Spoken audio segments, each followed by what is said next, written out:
भी नहीं लगता। गैस आप बहुत ज़्यादा इस चीज़ से तवज्जो करेंगे कब्ज़ नहीं बुखार नहीं उतरता। नहीं वो मैं तुहानू दसना तुहानू बुखार नहीं की 15-16 साल से बुखार नहीं उतर रहा। बुखार नहीं है वो ताड़ी जो शुगर तेज़ होंगी है पिंडा सेके मारदा है जिसम गर्म हो जाता है ठीक है जी तुसीं समझदे हो बुखार हो गया नहीं बुखार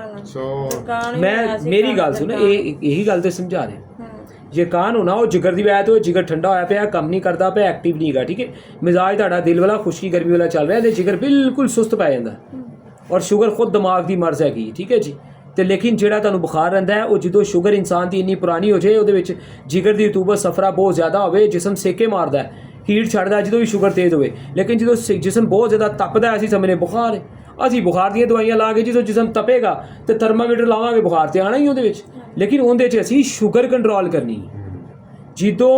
बुखार होएगा ना चलो मैं मान लेना 15-16 साल बुखार है लेकिन मैनूं दा सबूत दवो कि शुगर तुहाडी होवे 150 तक तो फिर चैक करवाओ जाके थर्मामीटर नाल उदों तुहानूं जिसम तपदा होए तो फिर मैं मन्नागा तुहानूं बुखार है वो जी 300-400 की शुगर है पिंडे च अगे ही गंदे मादे बहुत ज़्यादा जमा हो चुके फासद मादे ठीक है जी शुगर तेज़ होंगी जिसम सेके मारदा असीं बीपी च ब्लड प्रेशर थर्मामीटर लाने हो कहंदे जी तुहानूं बुखार है बुखार की दवाई खा ली ये गलत गल है इस चक्कर च नहीं पैना इंशाल्लाह अंदर अंदर बुखार जो चेक करा 100 दस्या 100 वो दस्या तो अंदरों कुछ भी निकलता ही नहीं पिया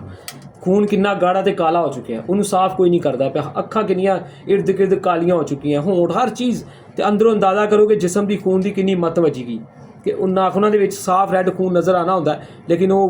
कालियां लाइनां अच्छियां खासियां नज़र आ रही तो पैरां दे नौ विखाओ वो तुसीं मेहंदी लाई हो लेकिन पैरां दे नौ असीं कहने कि लेकिन वेखो ना सारा नौ पिछों चेक करो काला है पिंक या लाल करदा कोई नौ सही तरह नज़र नहीं आ रहा दूसरी तीसरी इंगली ते माड़ी जी शाइनिंग नज़र आ रही वरना यह भी काला है पिछों वट पै गए ने नवां वट भी पै गए ने ते काले भी हो गए ने इनू असीं कड्डांगे बाहर ते सारा कुछ ठीक हो जाएगा इंशाल्लाह परेशान नहीं